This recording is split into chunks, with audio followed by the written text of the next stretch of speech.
Good morning and welcome to Morning Moments. I am so glad that you joined us today. Today, I have an opera singer.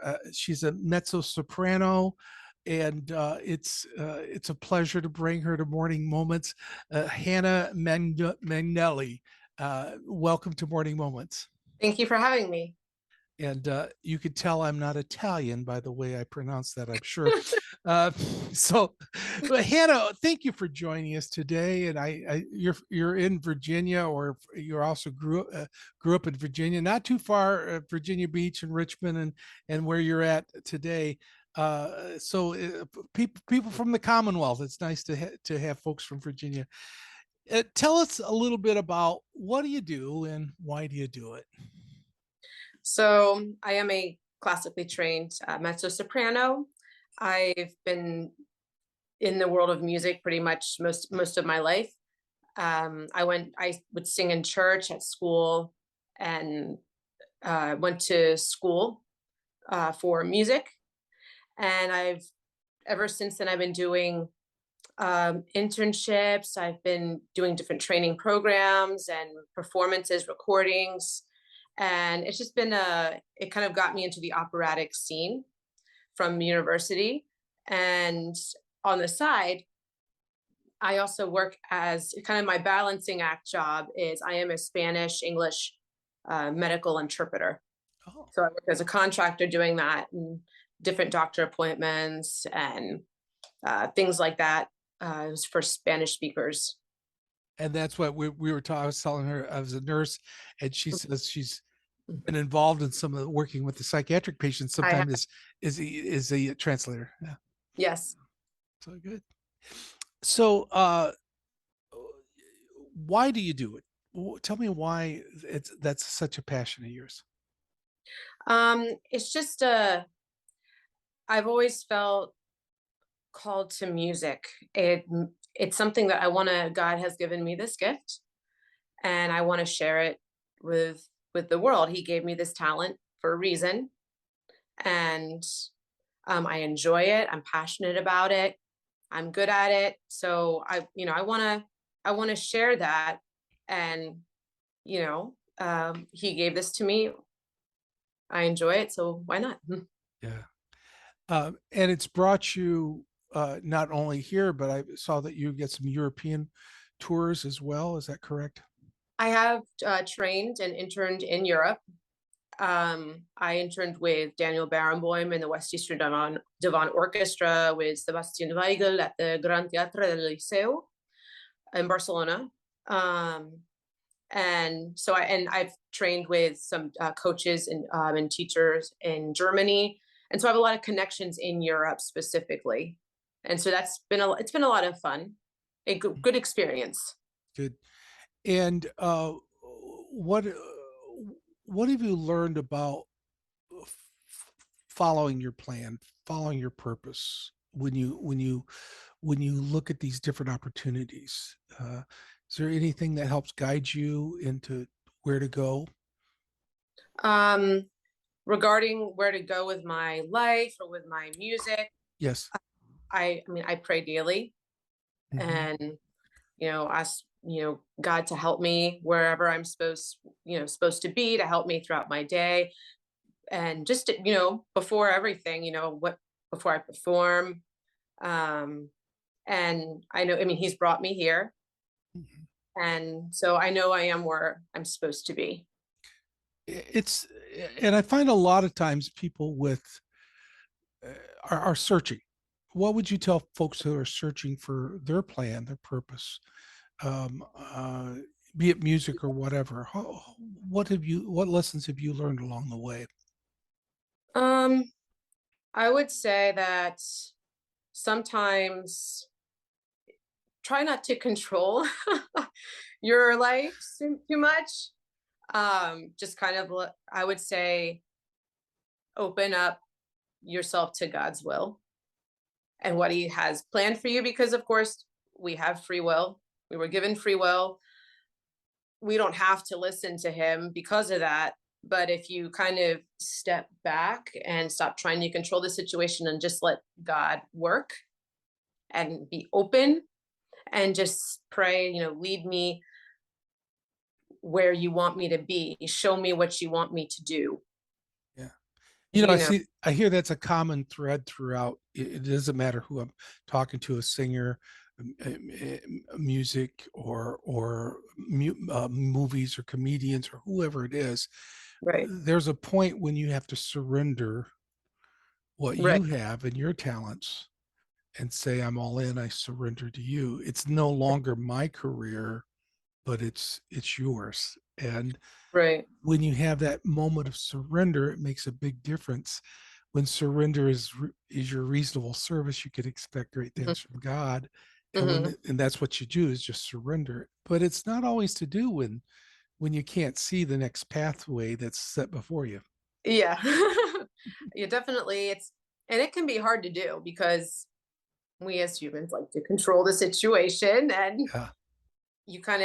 like you said, you have to submit to his will and be open to what he has in store, and listen, because not everybody listens. Yeah. And you're at mercy of the next booking, the next performance, the next place you're supposed to go. It's not like I know I'm going to go to work Monday through Friday and a bunch Yeah, of clock. it's so hard. You have plans, like I have plans to do recordings, and the thing about this career is that you're not guaranteed success. Yeah. So you're taking the risk, the investment of time, money, all of that for something that is not 100% guaranteed. Yeah.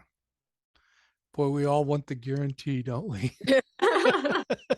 We all want to know, what's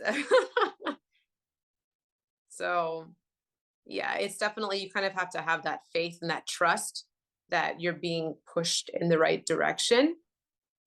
If you have surrendered to that, then God will lead the way.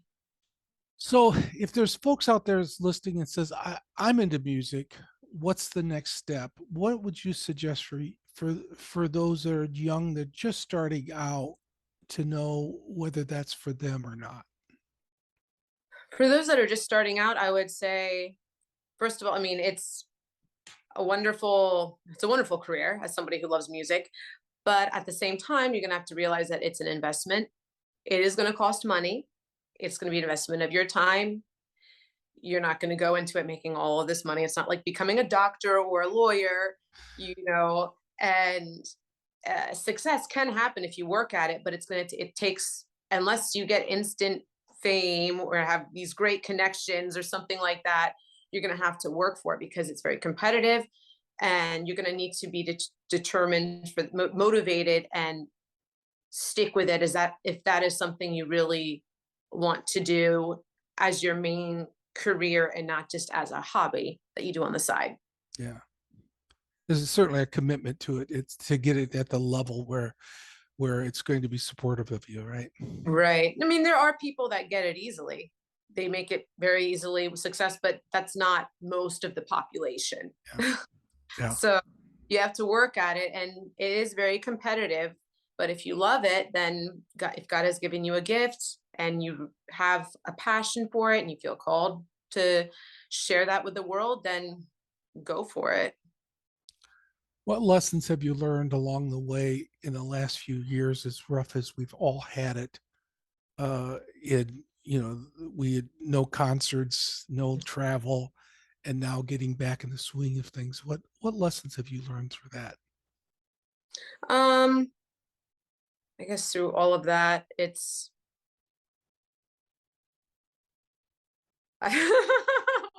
um,